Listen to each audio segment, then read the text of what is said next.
Mr. President, Indonesia would like to exercise our right of reply to the statements delivered by Solomon Islands and Vanuatu, echoed by Nauru, Marshall Islands, Tuvalu, and Tonga regarding matters concerning Papua, a province of Indonesia. Indonesia is shocked to hear that at this important stage, where leaders gather in this august body to address the early implementation of SDGs, the transformation of our collective actions, and other global challenges such as climate change, of which the Pacific countries are affected the most.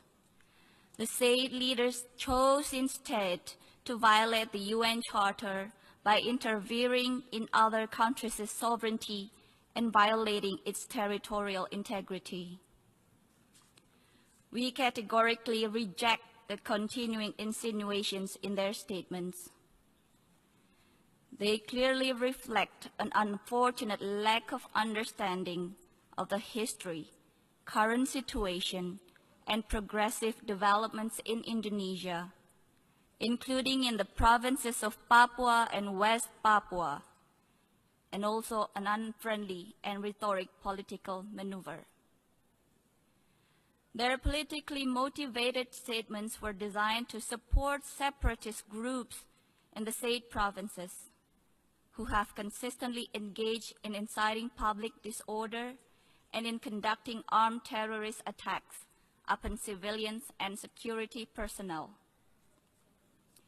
Evidently, the statement made by those countries clearly violates the purposes and objectives of the UN Charter and the principle of international law on friendly relations among states, as well as the sovereignty and territorial integrity of states.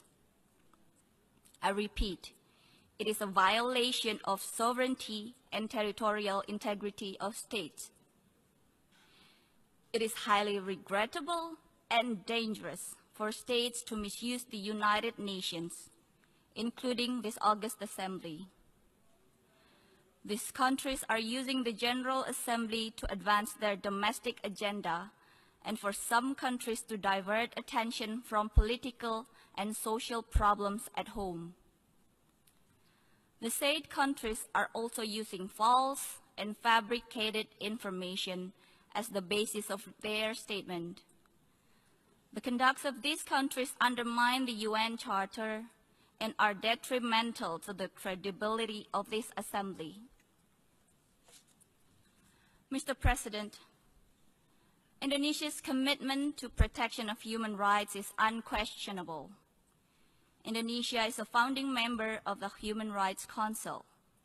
Indonesia has sat as member of the Council for 3 previous periods and is currently a member of the Council for the 4th time.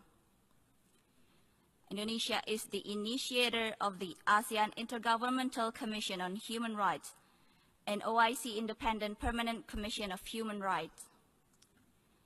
Indonesia has ratified 8 out of 9 core international human rights instruments, all incorporated into our national legal system. In compared, 4 by Solomon Islands and 5 by Vanuatu. Indonesia is among few countries who have a continued national action plan on human rights and currently is on its 4th generation of the plan from 2015 to 2019. Indonesia has an active and robust National Commission on Human Rights since 1993, vibrant civil society and free media. Indonesia is also a country with full-fledged democracy in function. With such a vibrant national democracy, coupled with the highest commitment to the promotion and protection of human rights at all levels, it would be nearly impossible for any human rights allegations to go unnoticed and unscrutinized.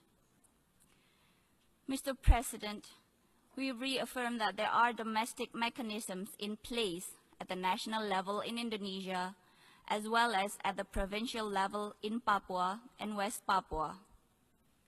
For our part, Indonesia will continue to give appropriate focus to the development of Papua and West Papua provinces, and to the best interest of all. In conclusion, Mr. President, we have a saying in our Asia-Pacific region: when one points the index finger to others, the thumb finger automatically points to one's own face. I thank you.